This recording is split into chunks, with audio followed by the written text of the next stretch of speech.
Hello, people of the YouTube channel. I wanted to make a quick little video on those post-its that you see right there in the background. I know I look a little crazy. I promise there's a method to this madness, but let me flip the camera. Let me show you guys what I've sort of created and what I've done.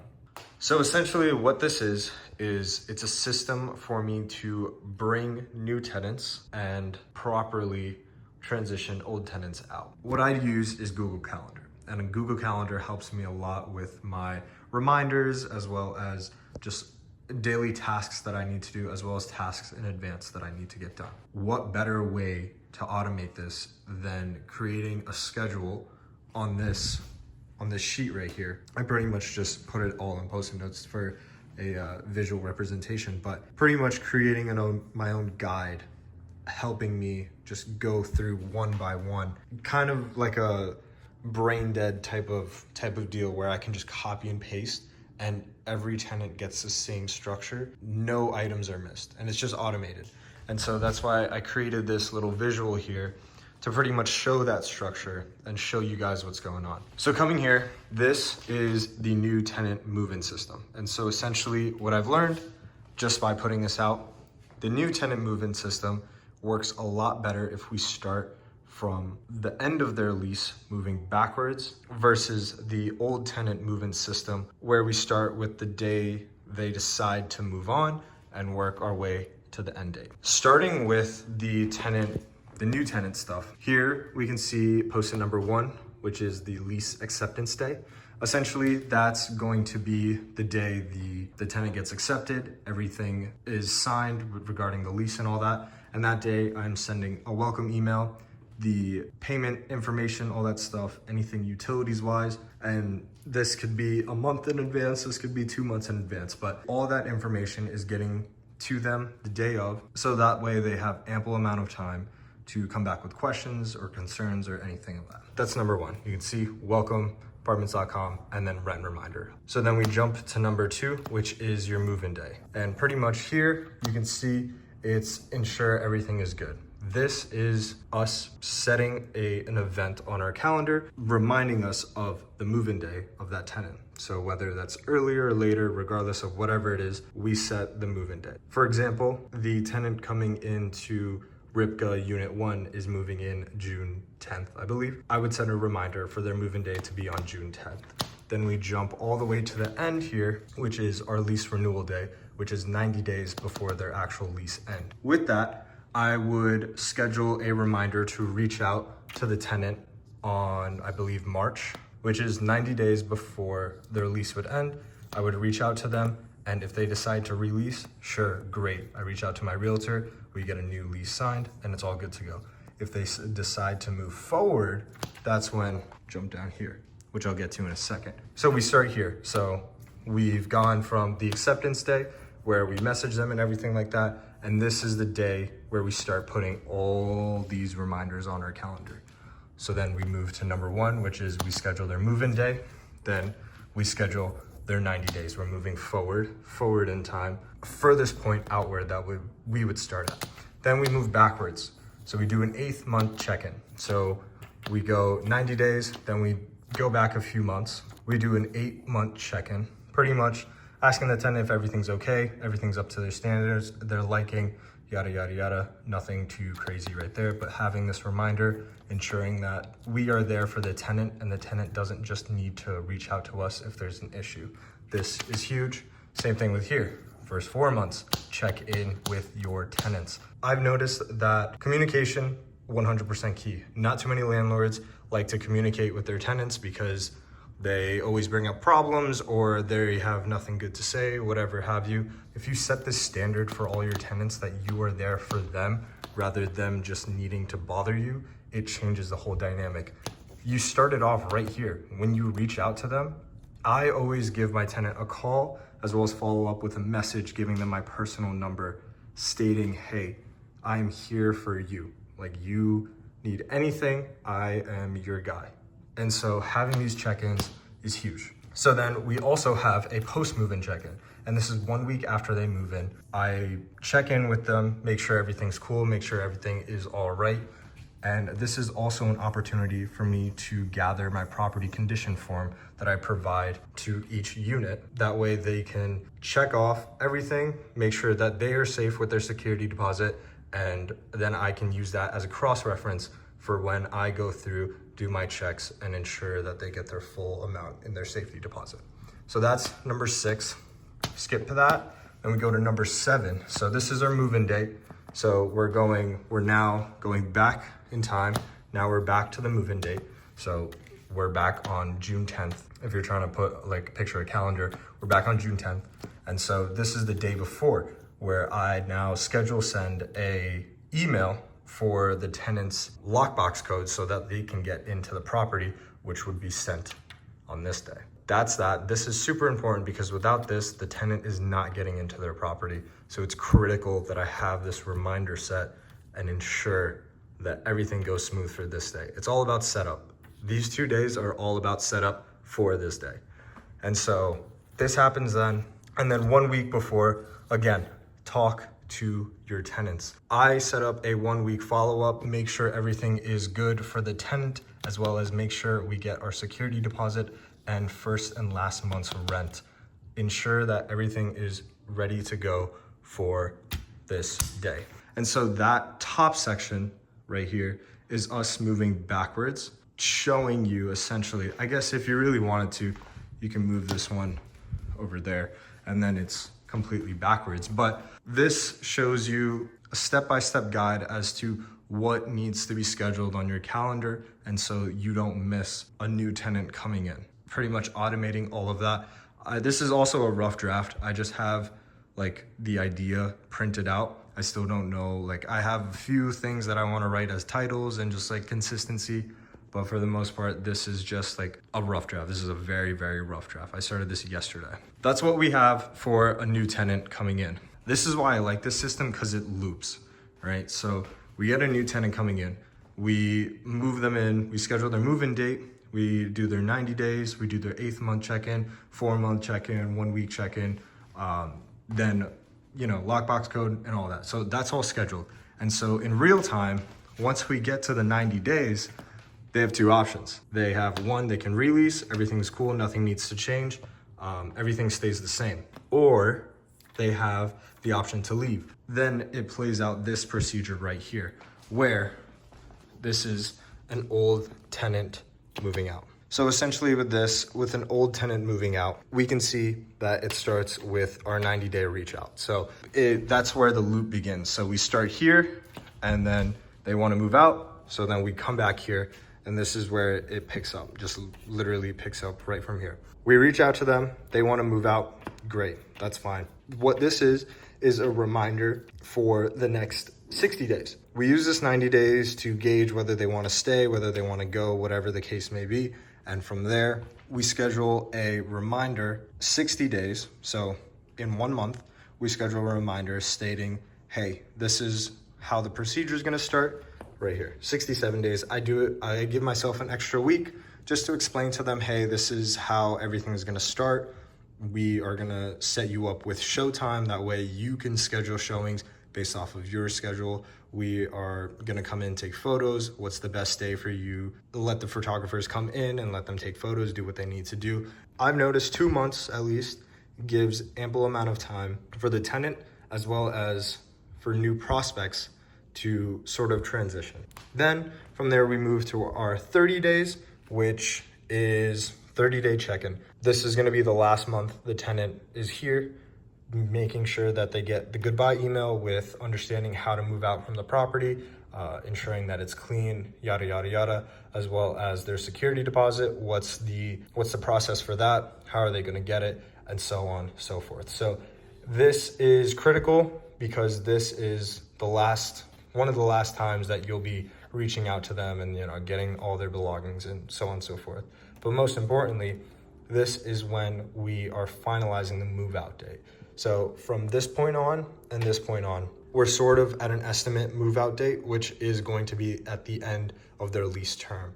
But here, this 30 days, this is when it's critical to really finalize the date and sort of understand, hey, maybe they aren't moving at the end of the month. Maybe they are moving halfway through, 2 weeks before. And so that gives us more time to turn over the property, but also allow an early move-in for the new upcoming tenants, which can mean a ton with tenant retention, because they're like, oh wow, he got it done so fast. Like we can move in so much faster. And on top of that, with the communication that follows up prior, it just adds that level of customer service that most tenants don't get, as well as most landlords don't give. It just adds that level of like, okay, service here is really, really fucking good. This is critical, figuring out their last move-in date. So that's 30 days before. This is we're in the final month.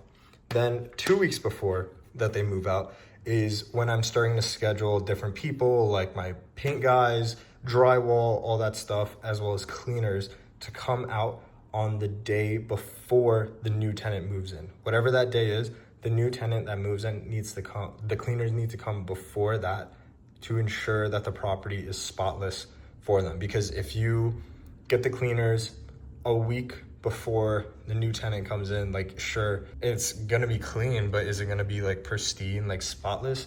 Not really. Like, a little bit of dust would have collected by then and all that stuff. And sure, it's a little insignificant, but honestly, ideally, setting it up a day, maybe even 2 days before the new tenant comes in just gives it that much more. It'll also probably smell a hell of a lot better the closer you are to the move-in date of the tenant. Just something to note, not the end of the world, but this is critical to make sure that your team can work on schedule depending on how long your turnover is. My turnover is only 1 week long. It's obviously, if it's longer, then you're losing more money, because in real estate, in this whole game, point of this is speed, to ensure that they get a new tenant and your old tenant move out seamlessly, but as well as fast as possible. So that's the whole point. 2 weeks before, scheduling everybody that needs to be scheduled to come out to whatever it is. And so now we have a week before, so literally the next week, we are reaching out to the tenant, ensuring that everything is good, ensuring that everything is proper with them, and that you are there to help, because at the end of the day, they are still your tenant. You should obviously care for them. This really seals the deal with, okay, this person wants to help as much as possible. And it definitely shows. I've gotten multiple messages from my tenants appreciating the amount of support and help that I provide. So it does go a long way. This, it goes a long way. You can see how much I am reaching out to not only new tenants, but old tenants as well. Communication in this whole business is key. Like, I can't stress that enough. 1 week before, reaching out, making sure everything's good, solid. Then we come to move out date. Move out date, send them a message, just like move in date, send them a message stating like, hey, if anything you need, I'm there. Like, I'm at a moment's notice. Feel free to reach out. Feel free to call, text, whatever is needed. By all means, I am here to help. Huge there, especially huge here, because they're moving into a new environment. They don't know how reliable you can be, and so on and so forth. This sets a very good tone if you send them a message early on in the day, as well as if you are extremely responsive when this day is occurring. It sets the tone that you are going to be reliable. As well as here, this sets a good message for you. They're leaving satisfied. They're not leaving like they got scammed or they lived in like a shitty apartment for X amount of months. You know what I mean? So this critical, because these are 2 key days. These are the 2 most important days of the entire lease term, if you want to think about it. 12 months, 6 months, whatever it is, 24, whatever it is. Those are the 2 most critical days. Move out day. Then we come to the last section, which is utilities and security deposit. Essentially, the day of, later in the day, if not the following day, you want to, definitely for the following day, you want to get the utilities under your name, unless the next tenant is literally moving in the next day. Doesn't really matter. This, you want to make sure if there's a gap. So like I said, my turnover period is 1 week. That 1 week of utilities will get billed under my name. It's critical that we put these utilities under my name so I don't get charged extra, any fees, and so on and so forth. So that's number 1. Number 2, security deposit. You want to get the security deposit as fast as possible to the tenant. It's critical that you not only want to show them great service during the actual process of them staying as well as transitioning them, but you want to show them great service after the fact. That's when you get reviews, that's when you get solid connections and even returning tenants. Huge that you manage to get their security deposit to them on time. Ideally, I would do it within the week. If you go to the property the next day, take some photos, cross-reference it against your property condition pages, as well as the photos that you took initially. Hopefully you took photos initially, but before renting out the unit, taking photos initially of the unit, you can see what's damaged, what's not, and what's the cost for each and every one of them. Being able to just provide this as fast as possible, huge. I don't know yet, I haven't figured out the details yet on how I want to provide this, whether it's by check, Zelle. The only thing that I'm really thinking about is right now I don't have QuickBooks, so I'm just bookkeeping manually by entering every single line item every single month. If I'm sending them by Zelle, I feel like I won't be able to track it as well. And it won't be tracked properly, and it could be lost in the mishaps of like rent possibly, because it'll just be the same line item name rather than it being like, say, a certified check or something like that, where it'll say the check is pulled because of this reason, which is obviously the memo would be security deposit. Regardless, that's just like little nitpicking stuff that I need to figure out and kind of situate. But I just wanted to show this process and sort of like what my mind has been thinking about. I started thinking about this yesterday because I found my Google Calendar, as organized as it is to a degree, I found that I kind of wanted to automate this whole system.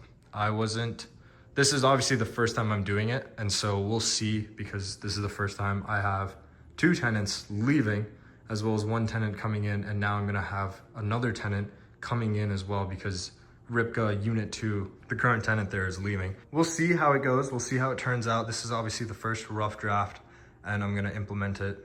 I'm gonna put all this stuff into my calendar tomorrow and implement it all, and we'll see how the process goes. So I kind of just figured out something at work right now. We're reading this book called The Goal. We're learning about bottlenecks and the manufacturing industry and all that stuff. And so I'm sort of looking at it from that perspective, and I just found a bottleneck in terms of planning and automating this with 1, 2, 3, and 4, those 4 post-it notes at the end, which I'll show you. Essentially, this is my calendar. I'm planning it all out. I'm scheduling all the move outs and etc. and everything like that. And what I realized was, if I don't have the tenant's exact move out date, I cannot schedule 2 weeks in advance tenants that are the cleaners that are supposed to come, or paint crew or drywall team or whatever construction that's supposed to come and fix it.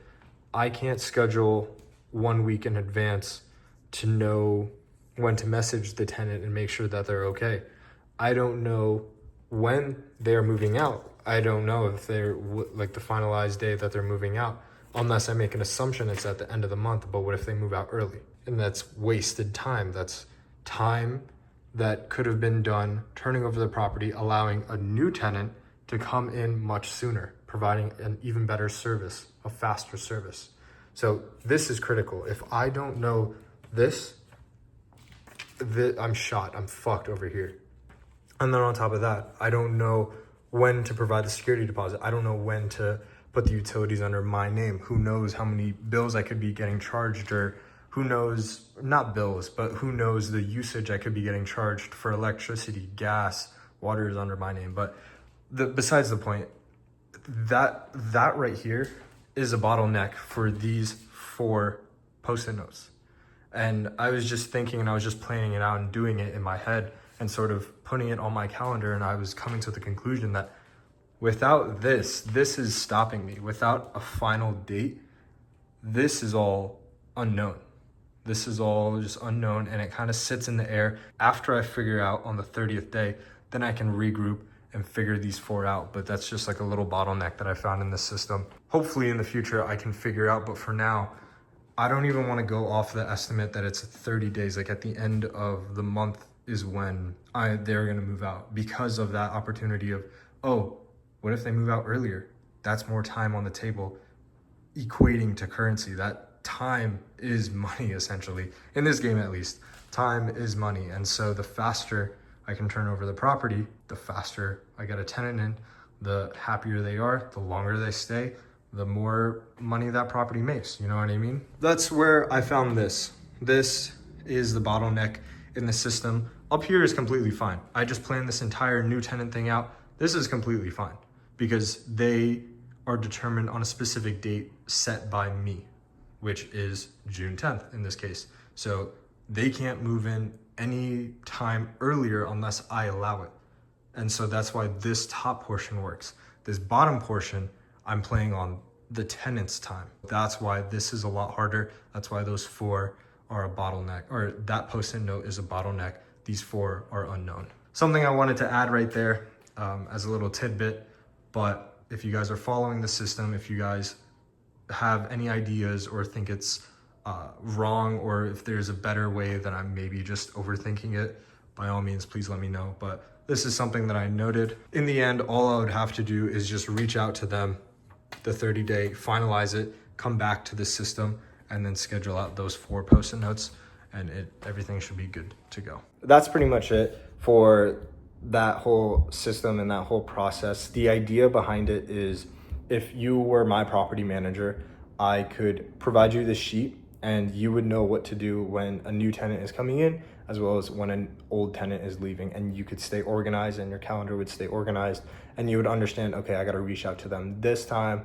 Okay, this day is coming up. I got to reach out to them then, and so on and so forth. I got to double check that this is being collected then. Okay, you know, it's essentially just making sure that whenever a tenant comes in, we're consistent with the days. Whenever a tenant is leaving, we're consistent with the days, because ultimately we're playing on a time frame schedule. It's not that difficult to stay consistent when you're playing on a 12-month schedule versus when you're playing on a time basis. That gets a little bit trickier because then you can't really, you know, follow a clock to the T, versus you can follow days to pretty good T. But even then, it's not always going to be perfect. There are going to be days where it's skewed left and right. Regardless, this isn't supposed to be perfect. This is just supposed to add some sort of consistency throughout the system. That's pretty much the gist of what's going on in my brain, what I've come up with the past 2 days that I decided to do this. I'm going to implement it tomorrow in my calendar, and we'll see how it goes. I wouldn't consider it a tenant turnover structure, but I would consider it more of a tenant transition guide, to where I know what to do when a new person's coming in, and I know how to properly send off an old person. That's really about it. But I wish you all the best, and I'll catch you in the next one.